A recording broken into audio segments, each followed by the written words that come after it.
Hi hello नमस्कार, स्वागत आहे तुमचं पुन्हा एकदा एका नवीन व्हिडिओमध्ये। आजच्या व्हिडिओमध्ये आपण प्रिन्स कट ब्लाउज बघणार आहोत। 32 साईजमध्ये हा पॅटर्न आहे। तर इथे उंची आहे ब्लाउजची तयार 13 इंच। नेहमीप्रमाणे 1 इंच घेत मी 14 इंचला मार्किंग केली आणि स्ट्रेट लाईन मारून घेतली। इथे शोल्डर घेतला आहे 5.5 आणि गळा रुंदी घेतली आहे 2.5 आणि मोंडा घेतला आहे मी 6 वर आणि स्ट्रेट लाईन जॉईंट करून घेतली। तीच आपली चेस्ट लाईन राहणार आहे आणि आपला मोंडा आहे तो जॉईंट करून घेतला आहे। इथे छातीचा चौथा भाग म्हणजेच 8 इंचला मी मार्किंग केलं आणि एक्स्ट्रा मार्जिन घेतला आहे 2 इंच। तुम्ही तुमच्या आवडीनुसार घेऊ शकता, 1 किंवा 1.5 इंच। इथे खाली आता आपण कंबर घेणार आहोत। कंबर आहे 30, तर त्यामध्ये 1 इंच मी पाठीमागचे टक्स घेतलेले आहेत आणि पुढे 2 इंच घेतला आहे आणि जॉईंट करून घेतला आहे। इथे आपण आता मोंड्याचा आकार देणार आहोत। तर मी मोंड्याच्या आकारपासून त्याचा मिडल पॉइंट काढला आणि तिथून 1 इंच एक्स्ट्रा घेत एक सरळ लाईन काढली, म्हणजे ड्रॉ केली आहे आणि आपला त्या लाईनचा एक मिडल पॉइंट काढला आहे। त्याच लाईनला खालच्या साईडने मी अर्धा इंच एक्स्ट्रा घेतलं आणि जो आपला मिडल पॉइंट आहे तिथून सुद्धा मधल्या बाजूला मी अर्धा इंच घेतला आहे, म्हणजे मार्किंग केलं आहे। आता इथे मी मागच्या साईडचा मोंड्याचा आकार देणार आहे। तर आपण जो मिडल पॉइंट काढला आहे तिथून आकार देणार आहोत आणि जे आपण अर्धा इंचावर जे 2 पॉइंट काढले आहेत तो आपल्या आतल्या साईडचा मोंड्याचा आकार असेल। तर इथे पुढच्या गळ्याचा आता मी पुढचा गळा आहे माझा तयार 5.5। तर इथे मी अर्धा इंच एक्स्ट्रा घेत 6 ला मार्किंग केलं आहे आणि खालची गळा रुंदी सुद्धा 2.5 घेतली आहे आणि चौकोन तयार करून आपला गळ्याचा आकार दिला आहे। तुम्ही प्रिन्स कटसाठी तुमच्या आवडीनुसार तुम्ही आकार देऊ शकतात। आता खालच्या साईडने मी 4 इंचला मार्किंग केलं आणि स्ट्रेट सुद्धा वरच्या साईडने 4 इंचला मार्किंग करून घेतलं। इथे आपला प्रिन्स कटचा आकार देण्यासाठी मी 2 इंचावर टक्स देणार आहे आपला प्रिन्स कटचा। तिथून हा आकार देत मी प्रिन्स कटचा आपला आकार दिला आहे। तर इथे आपलं जे 2 इंच आपलं मार्जिन जाणार आहे किंवा तो भाग कट होणार आहे तो आपल्याला एक्स्ट्रा पुढे वाढवून घ्यायचा आहे, म्हणजे आपल्याला फिटिंगला किंवा आपलं ब्लाउज छोटं होणार नाही।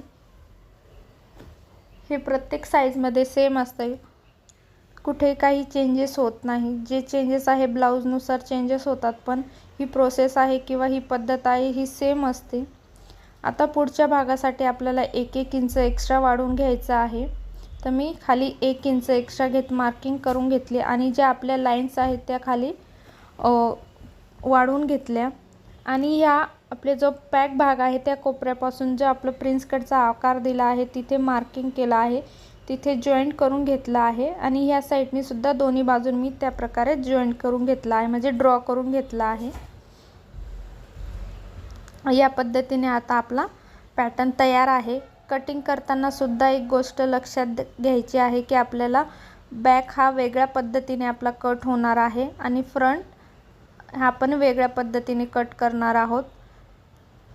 आपल्याला हे जे आपण वाढवलेलं आहे ते फक्त आपल्याला फ्रंट पार्टमध्ये वाढवायचं आहे, बॅक पार्टमध्ये कुठेही काही वाढवायचं नाही। त्यामुळे जे आपण एक्स्ट्रा मार्जिन वाढवलेलं आहे पॅटर्नमध्ये ते इथे आपण कट करून घेणार आहोत। या पद्धतीने बघा मी फोल्ड करत एक्स्ट्राचा पेपर जो आहे जो बॅक पार्टला आपल्याला जिथे गरज नाही आहे तो पेपर मी फोल्ड केला आहे फ्रंट पार्टचा आणि तिथून मी हे कट करून घेतलं आहे। आता हे दोन्ही भाग वेगवेगळे करून घेतले कारण की आपल्याला फ्रंट अजून कट करायचा आहे। तर जे आपण क्रॉसमध्ये लाईन मारल्या आहेत त्या मी आधी कट करून घेतल्या। आता इथे प्रिन्स कटचा आकार कट करताना मला पहिले मोंड्याचा आकार कट करायचा होता, जेणेकरून व्यवस्थित कटिंग होईल। या पद्धतीने मी पहिले आता मोंड्याचा आकार कट केला आणि मग राहिलेला आकार आपला आहे प्रिन्स कटचा तो कट केला। इथे आपण 2 इंच एक्स्ट्रा घेतलं होतं ते सुद्धा मी कट करून घेतलं आहे, बघू शकता। आणि यानंतर आपला गळा मी हा कट करून घेतला। या पद्धतीने आपला फ्रंट पार्ट सुद्धा तयार आहे, बघू शकता। आता आपण स्लीव्ज कटिंग करणार आहोत। तर स्लीव्ज इथे मी 9.5ची तयार आहे, तर 10.5ला मार्किंग केलं आहे आणि स्ट्रेट लाईन ड्रॉ करून घेतली। तिथे आपला जो खालच्या बाजूचा आकार आहे तो 10 आहे तयार, तर त्याचा निम्मा घेतला आहे 5 आर्महोल आपल्या दंडघेर।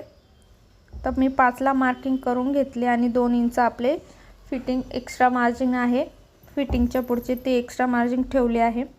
वरच्या साईडने मी छातीचा चौथा भाग घेतला आहे आणि एक्स्ट्रा मार्जिन घेतली आहे 2 इंच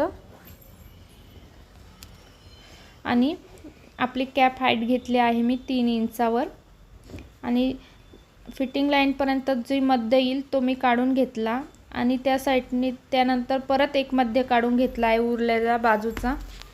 आता जो आपला पहिला मध्य निघाला आहे त्याच याला मी वरती मार्किंग केलं आणि खाली एक पॉइंटवर 2 मार्क केलेले आहेत, बघू शकता तुम्ही व्हिडिओत दाखवल्याप्रमाणे।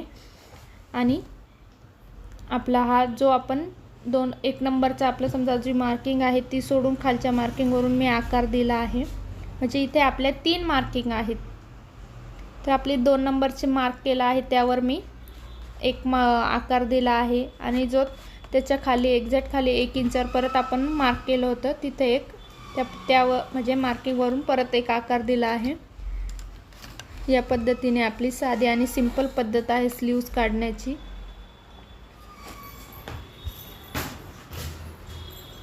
या पद्धतीने बघू शकता कटिंग करून घेतले आहे।